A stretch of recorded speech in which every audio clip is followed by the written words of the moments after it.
Bueno, tenemos efectivamente un pequeño cambio del programa, pero tenemos a nuestros panelistas, lo cual es absolutamente clave, pues para hablar un poco, casi que a manera de conclusión de lo que ha sido este día, que ha sido indudablemente intenso, lleno de intervenciones importantes que dejan muchos elementos para la reflexión, en particular de todos los temas que conciernen al sector. Esta mañana se habló de la necesidad de la innovación tecnológica, las inversiones que va a requerir en investigación y desarrollo, el hecho de cómo las empresas van a requerir también de fuentes nuevas para financiar sus operaciones, pues ante la nueva situación relacionada con los precios, el hecho de contar aquí con personas vinculadas a Ecopetrol es absolutamente fundamental, tanto su actual presidente como un expresidente que fue determinante en la reforma que le dio vida a la empresa como la conocemos hoy.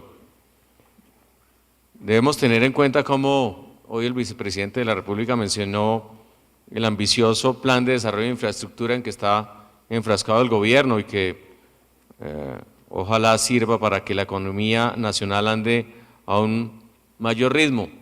Eso, dentro de los muchos compromisos que implica, es efectivamente un compromiso de las entidades financieras para hacer su aporte a la financiación, pero siempre pues queda la inquietud sobre lo que le puede pasar a otros sectores que se han visto hoy en día como de mayor riesgo.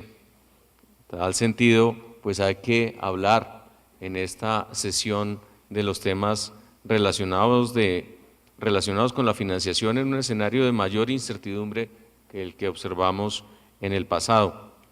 Tratar de identificar qué miran los bancos o los tenedores de bonos o los intermediarios o los inversionistas institucionales, perdón, como es el caso de los representados por Colpensiones, por Asofondos.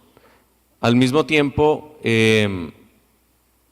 pues están todos los temas de dividendos y retorno al capital, fundamentales para mantener el interés de los inversionistas y, por supuesto, una discusión subyacente que es absolutamente clave para Colombia, como es la referida al government take.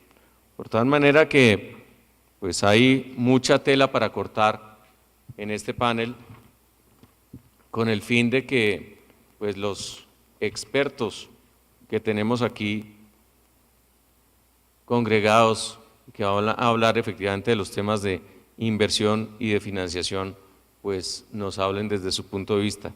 Yo quisiera comenzar con Juan Carlos Echeverry, presidente de Ecopetrol, quien está subido en un potro que da la impresión de corcovear más que en el pasado reciente, que nos cuente un poco desde este punto de vista particularmente financiero y de relaciones con los inversionistas, cómo analiza la situación. Gracias, Ricardo. Muchas gracias a la ASP por la invitación y a todos ustedes. Yo empezaría hablando primero de los corcoveos. Yo creo que este ha sido, en especial, unos últimos 4 meses supremamente retadores para todos. Nosotros tuvimos 3 meses sin Caño Limón Coveñas. Eso nos hizo retener más de 3 millones de barriles que no pudimos evacuar. Teníamos, el campo produce más de 60.000 barriles día, y 3 meses con un oleoducto parado que tiene esa capacidad y esa afectación en un campo crítico, pues es muy costoso.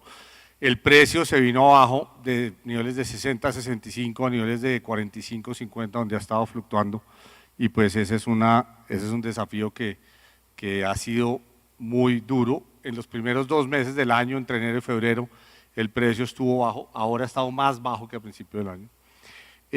Nos hicieron unas voladuras en el oleoducto trasandino que conecta Putumayo con el Pacífico colombiano en Tumaco.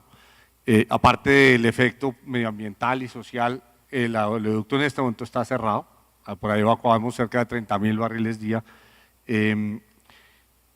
Ha habido el desabastecimiento por Venezuela y eso para Ecopetrol ha generado las necesidades de estar ayudando al país, al gobierno a abastecer en diferentes mercados.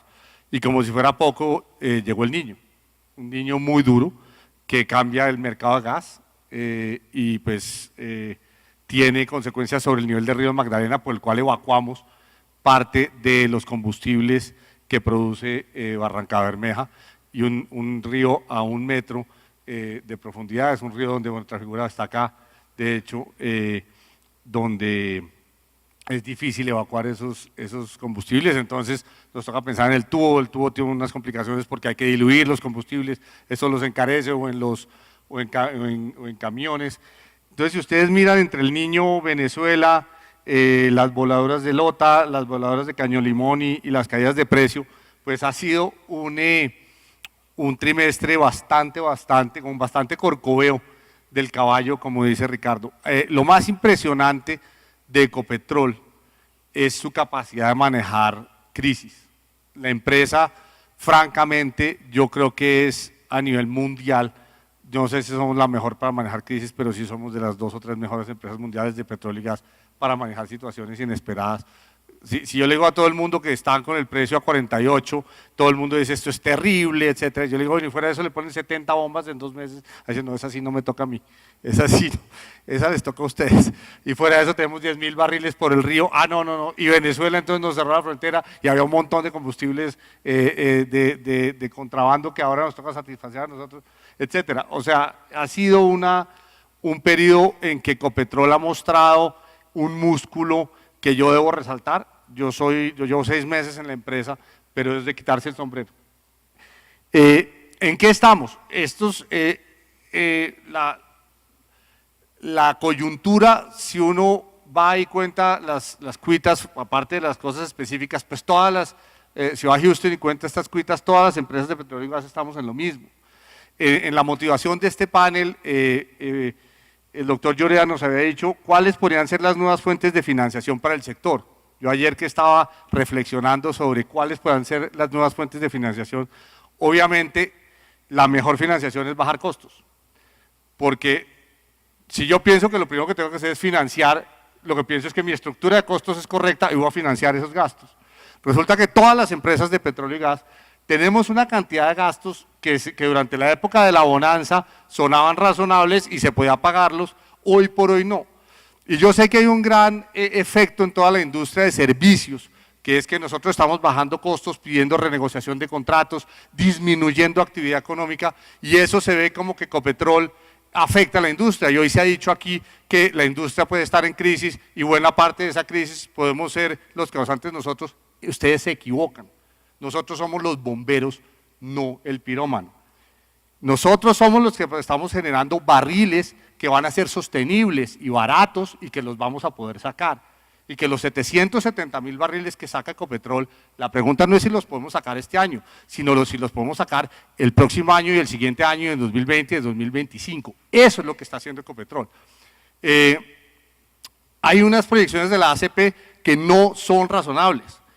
Pretender que la producción de Ecopetrol, que la producción del país y la Ecopetrol se va a bajar a 350.000 barriles en 4 o 5 años es alarmista y no es cierto. Eso querría decir que nos quedamos con los brazos cruzados sin hacer nada, y por supuesto yo no estoy en una empresa que tiene ni los brazos cruzados ni no estamos haciendo nada, y aquí tengo el representante de mis accionistas, de uno de mis grandes accionistas, de manera que tengo que convencerlo a él, a todos los colombianos y al gobierno, que es el principal accionista de esta empresa, que estamos haciendo todo lo necesario para que esta empresa pueda producir no 700.000 barriles o 770 como lo hace ahora, sino 800.000, 900.000 y más de manera paulatina, pero sobre todo sostenible.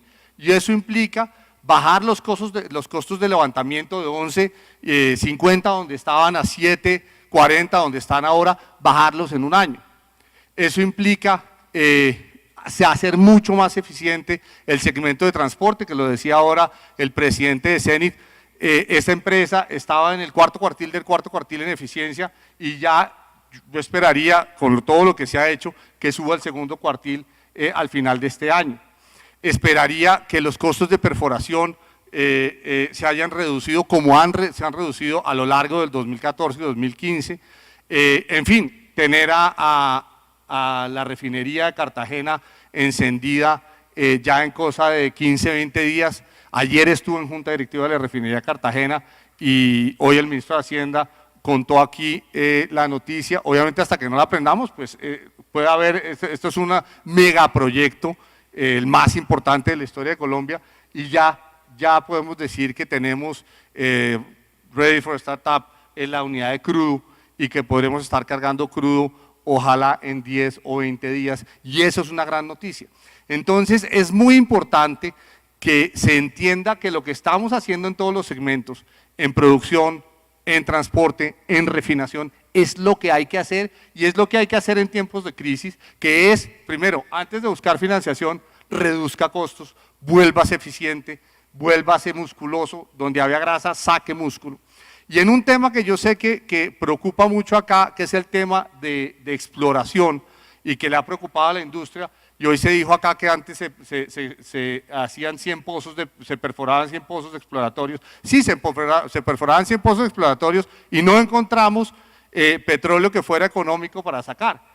Tuvimos éxito geológico, pero no tuvimos éxito económico. El cambio de estrategia de Ecopetrol de irse más hacia offshore se derivó en buena medida de la necesidad de tener resultados. Nosotros no podemos estar invirtiendo $1.000 millones al año para no tener éxito económico. Ni nuestros accionistas lo admitirían, ni nuestros financiadores no lo admitirían, ni mis jefes lo admitirían. Uno, si se va a gastar $1.000 millones explorando, tiene que adicionar reservas de manera concomitante.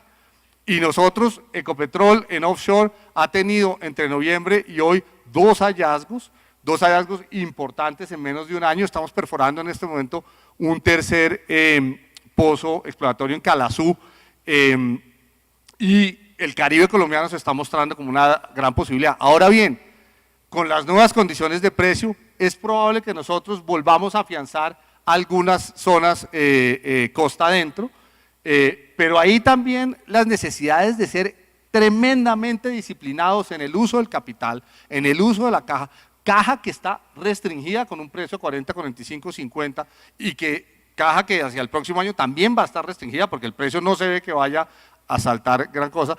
Lo fundamental, lo que tiene que garantizar Ecopetrol es que está siendo tremendamente disciplinado en el uso de su capital, en el uso de su caja. Entonces, tal vez a la primera pregunta, como le digo, la mejor fuente de financiación es baje los costos. La segunda pregunta que nos hacían era, ¿en qué puede ayudar el gobierno? Pues el gobierno puede ayudar en mucho. A mí me queda difícil decirlo porque vengo de ser ministro de Hacienda y pues no me voy a poner a darle lecciones al ministro Mauricio, y por supuesto el mismo gobierno necesita recursos, de manera que esa es una pregunta más para ellos. ¿Qué dicen los nuevos inversionistas y a nivel internacional? Nosotros conseguimos $1.500 millones de deuda hace poco, pero obviamente tanto los inversionistas como las fuentes de financiación están mirando todo el mercado a nivel mundial, el mercado de petróleo, con mucho cuidado. ¿Qué le tenemos que garantizar nosotros a nuestros fuentes de financiación y a nuestros potenciales compradores de acciones? Que tenemos nuestro programa de transformación, es de clase mundial y es comparable con el de, aquí tengo los programas de Repsol, de Total, de Chevron, de Exxon, y el esfuerzo de Ecopetrol en OPEX, por ejemplo, hace que sea la segunda empresa en reducción de OPEX. En términos de programa de transformación, somos la octava empresa a nivel mundial en esfuerzo y en profundidad del programa de transformación. En fin, esos son los indicadores, doctor Ricardo y apreciados amigas y amigos, con los que nos van a medir los financiadores. Si nosotros podemos garantizar que en exploración estamos haciendo lo que se necesita para encontrar petróleo o gas, que en producción estamos haciendo lo que se necesita para sacar no los 770.000, sino unos que sean rentables y sostenibles, que en transporte estamos haciendo lo que se necesita para bajar costos y que eso nos permita crear más barriles en el upstream, y que en refinación estamos prendiendo la refinería más moderna de América Latina en un mes. Si contamos eso, puedo responder a estas preguntas satisfactoriamente. Muchas gracias. Gracias. Santiago Montenegro, una visión desde lado de los inversionistas institucionales, obviamente no necesariamente centrada en Ecopetrol, sino un poco en la industria petrolera en Colombia. Bueno, muchas gracias. Comienzo agradeciendo a Francisco José la amable invitación para participar en este importante foro. Un poco para contar cómo desde los fondos de pensiones y en general de los inversionistas institucionales vemos, digamos, los retos que nosotros, pero también como país todos tenemos para financiar grandes proyectos de inversión en infraestructura en los diferentes sectores. Y quiero comenzar diciendo que los fondos de pensiones ya tenemos comprometidos e invertidos recursos importantes, muy importantes en infraestructura, en los diferentes sectores. Más de 14 billones de pesos que representan un 8.4 de los 160 billones de pesos, que es el valor acumulado de los fondos de pensiones en la actualidad. En energía, lo que llamamos energía local, 6.5 billones, en hidrocarburos en el país, 3.2 billones de pesos. En fin, son montos muy importantes que le han dado a los fondos de pensiones una rentabilidad muy grande y van a seguir dando unas rentabilidades con unos riesgos acotados y que han sido, digamos, los que han garantizado históricamente unas rentabilidades de un 9% en términos reales, netos de todo, de comisiones, de todo. O sea, unas rentabilidades que son excelentes en Colombia y en cualquier parte del mundo. Naturalmente, hay muchos retos, como ya dije, y retos para financiar no solo a los grandes actores, a las grandes empresas del país, como Ecopetrol, los cuales, como Juan Carlos dijo, pues los fondos ya somos socios en una cuantía importante. Y en otras empresas, ¿no? En las grandes empresas del país, en ISA, ISAGEN, para hablar sectores, pues, empresas del sector eléctrico. Los fondos tenemos el reto, y los inversionistas institucionales en general, de llegar, pues ya dije, no solo estas grandes empresas en las que ya estamos, y las que realmente no tienen dificultades, pero no tienen restricciones de liquidez, ¿no? Pueden emitir deuda, pueden emitir bonos y los pueden vender en el país o en el resto del mundo. El reto es financiar sobre todo pequeñas, medianas empresas, medianas y un poquito más pequeñas empresas que no cotizan en bolsa o empresas que tienen restricciones en los mercados. Desde el punto de vista de los institucionales, en sectores que no conocemos bien, que no tenemos la capacidad de hacer la debida diligencia empresa por empresa.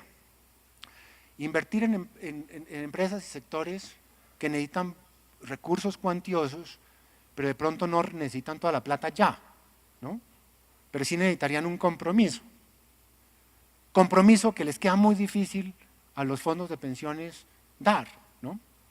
Entonces, si estos son un poco los retos, a mí me pareció muy útil en este foro contarles un poquito lo que hicimos con el gobierno, con otras agencias gubernamentales, los institucionales, con los fondos de capital privado, en general y en particular con los fondos de capital de deuda para financiar los proyectos de infraestructura. Yo creo que esa es una experiencia muy interesante y que es, claro, trabajada para un sector específico, pero que es bueno conocerlo, estudiarlo y aprender de esas lecciones para extenderlas a otros sectores, como puede ser el sector del petróleo y del gas. Y cuando uno piensa en esto, dice, bueno, ¿por qué los fondos de capital de deuda frente a otras alternativas, ¿no?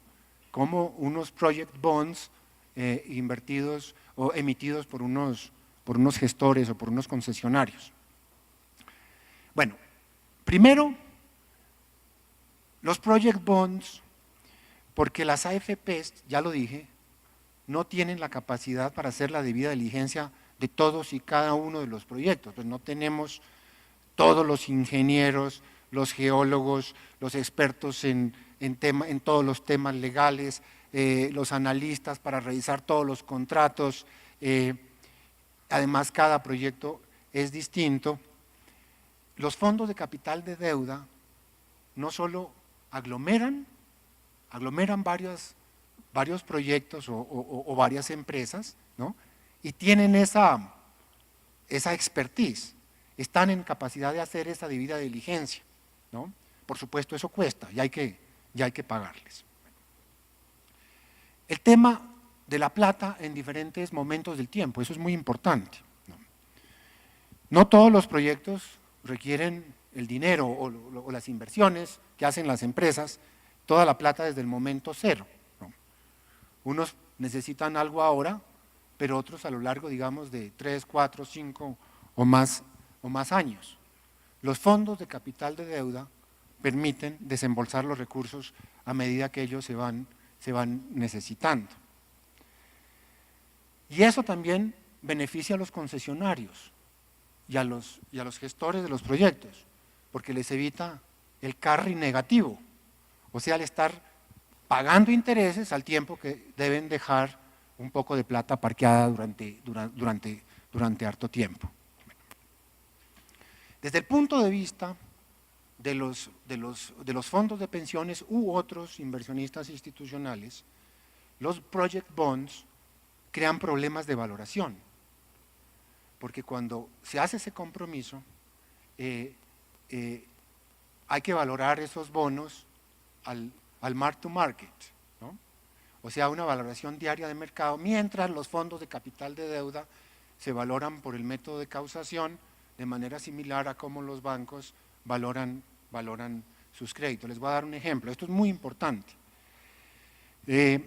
Un fondo se compromete a comprar un bono dentro de 3 años, digamos, una vez terminada la etapa de construcción. Y el compromiso hay que hacerlo, porque si no, no hay cierre financiero, ¿no? Un fondo de pensiones, como ya dije, no puede hacerlo porque tiene que empezar a valorarlo desde hoy. Y la superintendencia financiera obliga a hacer un forward porque el fondo no puede apalancarse. Y es necesario valorar ese forward. Aún si existe toda la curva de intereses, eso genera costos y riesgos de tasa de interés que tienen que pagar los fondos de pensiones. Y la super nos diría que hay que poner la diferencia entre esa valoración del forward y el compromiso real que hay que hacer en una cuenta de ahorros. ¿Se asume el riesgo de construcción o solo se participa en la etapa de operación y mantenimiento? Eso depende caso por caso de cada proyecto, ¿no? Se podrá asumir el riesgo de construcción dependiendo de las características. Las AFPs hoy pueden asumir riesgo de construcción precisamente a través del fondo de capital privado vía equity, invirtiendo en equity de los concesionarios. ¿Cómo es la complementariedad con los bancos, con la financiación de los bancos, ¿no? Eso es muy importante. Se puede hacer al final de la etapa de la construcción, haciendo el swap de la deuda de corto por largo plazo, pero también participando en préstamos sindicados. Cuando un banco toma el liderazgo, luego vende pedazos a otros bancos o a otras entidades, incluyendo, por ejemplo, uno de esos fondos de capital de deuda en el cual han invertido los fondos de pensiones. Bueno, no me demoro más, pero quiero mencionar, ¿no?, este ejemplo como una solución creativa, novedosa, de cómo ante un problema de financiación, en este caso de la cuarta generación de carreteras y de autopistas, ¿no?, se creó un nuevo asset class a través de los cuales los inversionistas institucionales pueden participar financiando esos proyectos que de otra manera no podrían hacerlo, ¿no? Vale la pena, repito, para el sector de ustedes pensar no solo en las empresas grandes que tienen acceso a los mercados, pueden emitir bonos, equity aquí y en el exterior, ¿no?, pero sobre todo esas medianas y más pequeñas empresas que tienen esas restricciones, cómo utilizar mecanismos de este tipo para poder financiarse. Gracias. Muchas gracias, Santiago. Isaac Yanovich.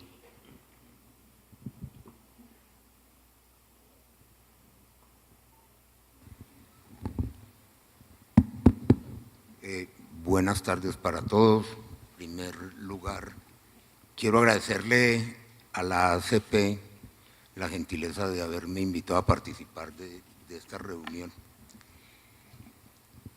Pues escuché con mucho interés las intervenciones de Juan Carlos y de Santiago, y yo voy a tratar de enfocarme en temas un poco más mundanos. Evidentemente, Colombia está pasando por un momento complejo en la atracción de inversión, no solamente en el sector de hidrocarburos, en general.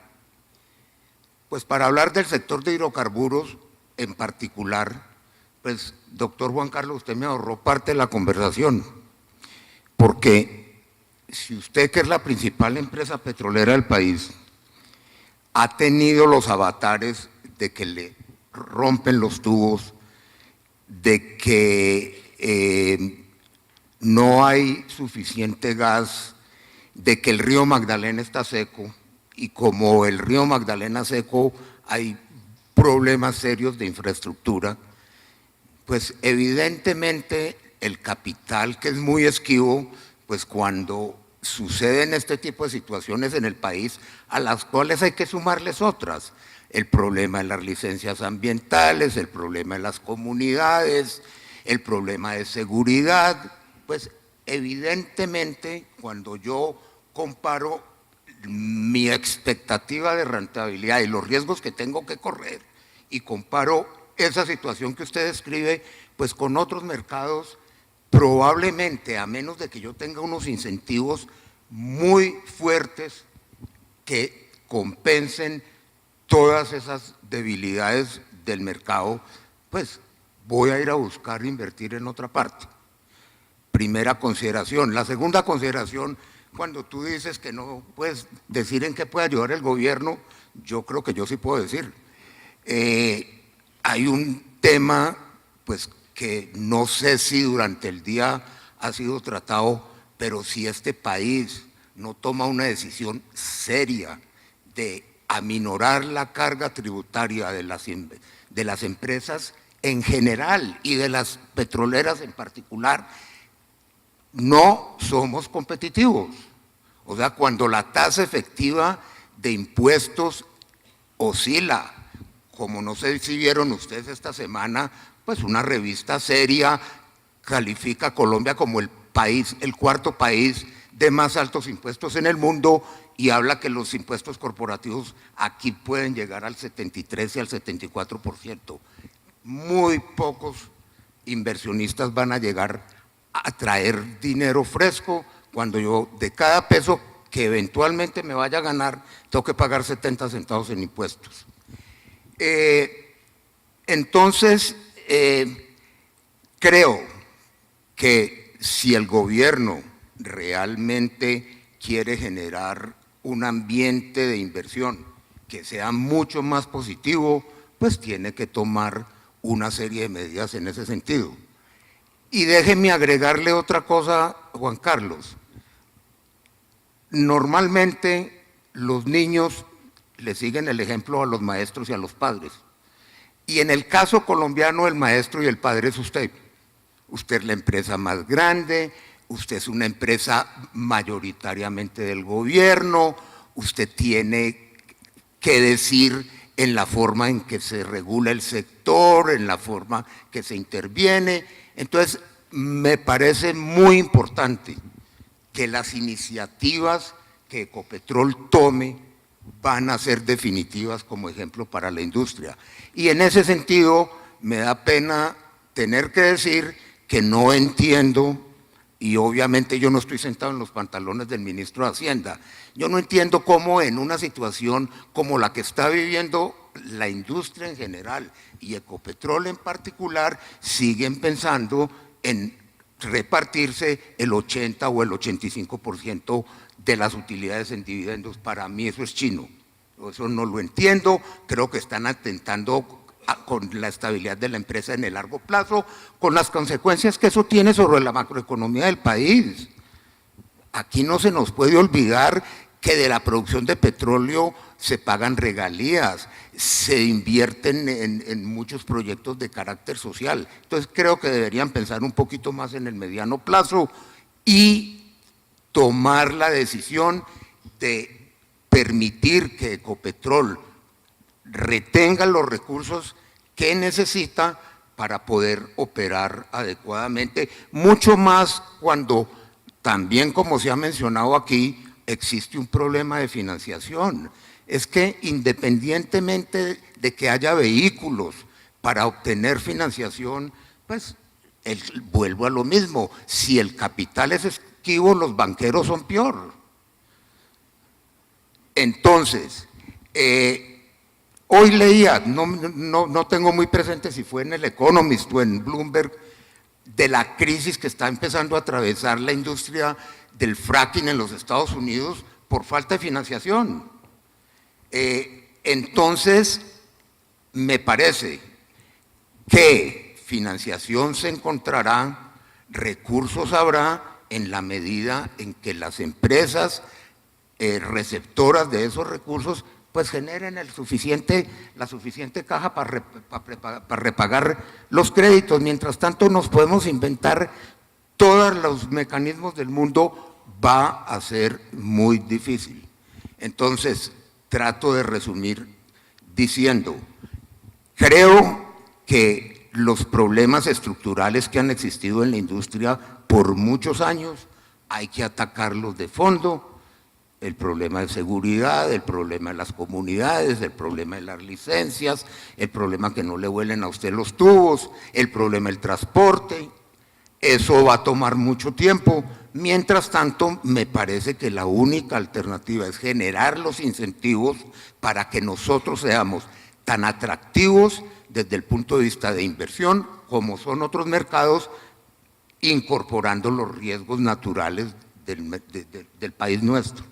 Muchas gracias. Muchas gracias. César Ramírez de Trafigura, un inversionista reciente en Colombia, digamos por qué. Así es, buenas tardes. Muchas gracias a la Asociación Colombiana de Petróleo, Francisco José, por la invitación y felicitaciones por los 50 años.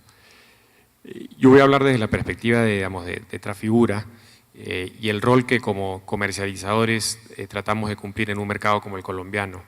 A nosotros nos va bien en la medida que haya más, petróleo para comercializar.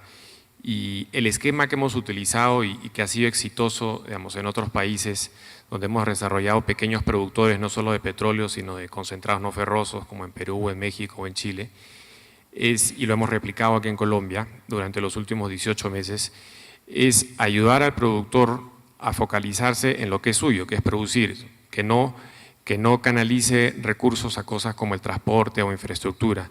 Entonces, lo que nosotros hacemos es prepagamos la producción del siguiente mes y de esa manera el productor se concentra básicamente en producir y nosotros tomamos el título y riesgo en boca de pozo y ahí a través de la cadena logística multimodal que hemos invertido, pues lo transportamos hasta Cartagena o a Barranquilla para ahí exportar a distintas partes del mundo.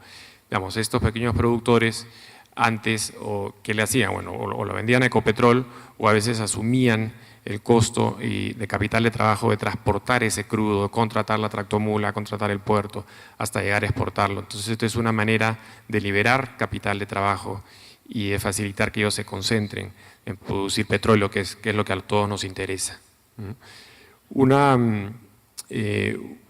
Pronto ustedes no lo saben, pero el grupo Trafigura, a través de su subsidiaria Impala, ha invertido en los últimos 4 años $1.000 millones en construir una cadena logística multimodal en Colombia, que consta básicamente de un puerto multipropósito en Barrancabermeja, a 600 kilómetros de la costa. Es un puerto que queda a 3 kilómetros de la refinería de Barrancabermeja de Ecopetrol. Y esto se complementa con una inversión en más de 110 barcazas de doble casco y 15 remolcadores. El objetivo es que esta cadena provea una alternativa a los oleoductos, a los carrotanques para transportar el crudo y la nafta. Hoy en día estamos transportando 15.000 barriles de nafta diarios por esta cadena, digamos, los traemos por Cartagena, entran por Puerto Bahía, suben nuestras barcazas, llegan a los tanques nuestros en Barranca Bermeja y en carrotanques se va hasta Campos Rubiales. Son 15.000 barriles días de nafta que transportamos. Y estamos transportando así 10.000 barriles de crudo. 5.000 son nuestros y otros 5.000 se los estamos transportando a Pacífico Rubiales. Esa es una manera, digamos, de facilitar el financiamiento, de facilitar el crecimiento del sector. Lo que es interesante es que esta cadena logística, digamos, lo hemos hecho a riesgo propio. Cuando Trafigura llegó a Colombia a finales del 2010, nuestra idea original era comercializar carbón. Dentro de la inversión 2011-2012 nos dimos cuenta que comercializar crudo era tanto o más rentable. Entonces, digamos, las inversiones logísticas se orientaron a la cadena de crudo y de nafta. Pero toda esta inversión de casi $1.000 millones, ningún banco nos lo iba a financiar. O sea, es un riesgo, digamos, inclusive un riesgo mayor de fondos digamos, vulture capitals, que le llaman en inglés. Es un riesgo demasiado alto. Entonces, solo después de 5 años donde el puerto ya está construido, ya está operando, hemos logrado convencer a un sindicato de bancos en el extranjero para que nos financie solo una parte de los 1.000 millones, nos financie solo las barcazas, los primeros 300 millones, por ejemplo. Pero nos ha tomado 5 años de invertir con la propia, digamos, plata de capital de los accionistas de Trafigura, apostarle al país y recién al 5.º año, para que tengan una idea, somos posibles de financiar, por ejemplo, en 2 tramos de 5 y 7 años los primeros $300 millones, ¿no? Ese es el riesgo que hemos tomado, pero es a su vez, digamos, un riesgo que para los accionistas de Trafigura es controlado porque le apostamos al crecimiento de Colombia, al crecimiento del sector de hidrocarburos. Un tercer punto que creo que es importante resaltar, digamos, cómo el gobierno puede ayudar y digamos, lo mencionaba Juan Carlos, que es un tema muy grave, la falta de agua, por ejemplo, en el río Magdalena. La Unión de Política Minera, la Unidad de Política Minera Energética, el Ministerio de Energía y Minas y Cor Magdalena ya están coordinando para ver cómo regular el desembalse de agua de todas las hidroeléctricas del sector, porque lo que hoy en día pasa y es tan grave es que el río está en un nivel tan bajo que ya se convierte en un tema social, porque olvídate de la navegación, el nivel está tan bajo que los puntos de las comunidades ribereñas donde captaban agua del río, el agua está más bajo de esos puntos. Entonces, ya no es un tema solo de la navegación, es un tema social para todas las comunidades ribereñas que quedan a lo largo del río Magdalena, que captaban agua del río. Hoy el día el río está tan bajo que está abajo de esos puntos de captación. Entonces es un tema que lo queremos tratar con Tomás González, porque digamos, hay que balanzar la necesidad del tema eléctrico con un tema social, con un tema de la navegabilidad del río, ¿no? Hay que hacer un tema de malabarismo ahí desde el gobierno. Muchas gracias. Juan Carlos Echeverría, yo creo que quiere hacer un comentario. Gracias, Ricardo. Sí,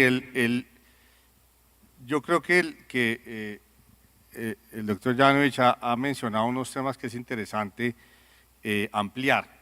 El tema de inversión, el tema de si Colombia es atractivo o no. Yo creo que si el barril está a 45 y la actitud mental es solo si el gobierno baja los impuestos, vamos a poder tener actividad. Yo creo que estaríamos incurriendo en una equivocación muy grande, pues que los gobiernos bajen los impuestos, pues para los negocios siempre es bueno.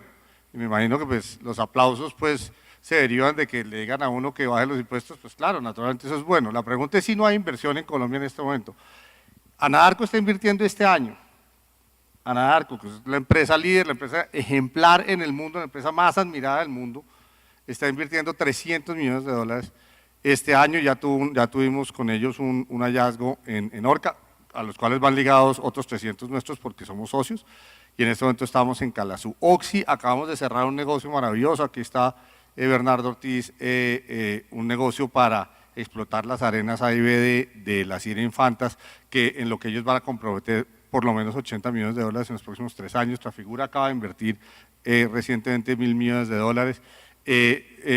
Manzarobar y los socios chinos estuvieron en mi oficina con la intención de invertir en los próximos años sumas muy importantes. El Magdalena Medio con Chevron estamos analizando proyectos de desarrollo de exploración de gas cerca donde ya tenemos facilidades de explotación. Planteamos unos temas de transporte y varias empresas nos han abordado. O sea, yo creo que en los momentos de crisis, la cantidad de crisis de precio internacional, la cantidad de empresas que están haciendo cosas para apostarle a un sinnúmero de proyectos es inmensa. Obviamente es natural que uno quiera que el gobierno le baje los impuestos y pues eso es deseable desde el punto de vista de negocios, pero no es, la actitud mental no es, y mucha gente no la tiene, que es que si no hay impuestos no hay inversión en Colombia. Pues yo acabo de dar una lista de miles de millones de dólares de inversión este año y en los próximos años que se van a dar en exploración, en transporte y en el down.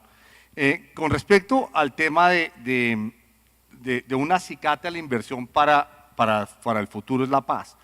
La Paz nos va a abrir la oportunidad en Putumayo, donde hay oportunidades inmensas. Nosotros mismos somos un jugador importante en Putumayo y vamos a ser un jugador más importante aún en Putumayo. De igual manera en Caquetá, en el sur del Meta, en el occidente de Arauca y subiendo hacia el Catatumbo. Se nos abren unas posibilidades de inversión muy interesantes para los próximos 5 años, 10 años, en zonas que hasta ahora, durante 20 o 30 años, habían estado cerradas por La Paz, por la situación de conflicto. De manera que el tema de paz, todo lo demás constante, el tema de paz es casi que un dividendo fundamental para esta industria. En esta industria sí que es claro que La Paz produce petróleo. Sobre temas puntuales como seguridad, nosotros teníamos un tema importante en robo de cable. Ha caído, hemos aumentado la eficacia con la Fiscalía, a quien le agradecemos, y con las fuerzas, y el robo de cable se nos cayó en los 2 últimos meses prácticamente a 0. O sea, sí podemos tener eficacia contra el robo de cable. El chantaje y las voladoras pues pararon desde el 20 de julio, cosa que obviamente ha sido muy buena.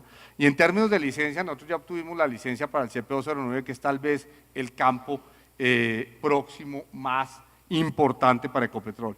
Y sobre el tema de dividendos, pues sobre esto hay una discusión muy interesante, muy intensa, en la cual lo que dice el doctor Yanovich es cierto. Hemos sensibilizado al ministro, obviamente aquí hay un dilema, un balance en el que no solo al gobierno, sino a todos los accionistas hay que darles un dividendo, pero obviamente en estos momentos en que la caja está estresada, pues es importante que la empresa tenga eso como una fuente de financiación en la generación interna de recursos. De manera que quería un poco comentar sobre, porque creo que es un tema interesante, los puntos que ha levantado el doctor Yanovich, pero quiero dar un tono más positivo, aparte del simple esquema que es: si el gobierno no baja los impuestos no va a haber inversión. Está habiendo mucha inversión con las mismas tarifas impositivas. Obviamente si hay menos impuestos para la industria, será y se sentirá en las utilidades después de impuestos. Dos comentarios muy cortos. Lo primero es que, pues como dice el dicho, hechos son amores y no buenas razones. La realidad concreta es que hoy en Colombia la inversión directa extranjera se ha caído 40 o 45% en lo que va corrido este año. Sí, quisiera hacer solo un paréntesis en el tema. Cuando uno mira la inversión extranjera directa que se ha caído es la de minería y petróleo. No, la inversión en otros sectores en Colombia este bueno, año ha aumentado un 25%, digamos que… Peor dolor. Y en cuanto a los impuestos, yo lo invitaría, con mucho respeto, don Juan Carlos, porque no hace una encuesta entre los asistentes, a ver qué le dicen. No, yo no tengo discusión en eso. Es más, nadie, yo creo que es absolutamente evidente. La verdad es que durante años, o sea, cuando uno mira el estudio Doing Business del Banco Mundial, el tema de los impuestos en Colombia no es una discusión nueva.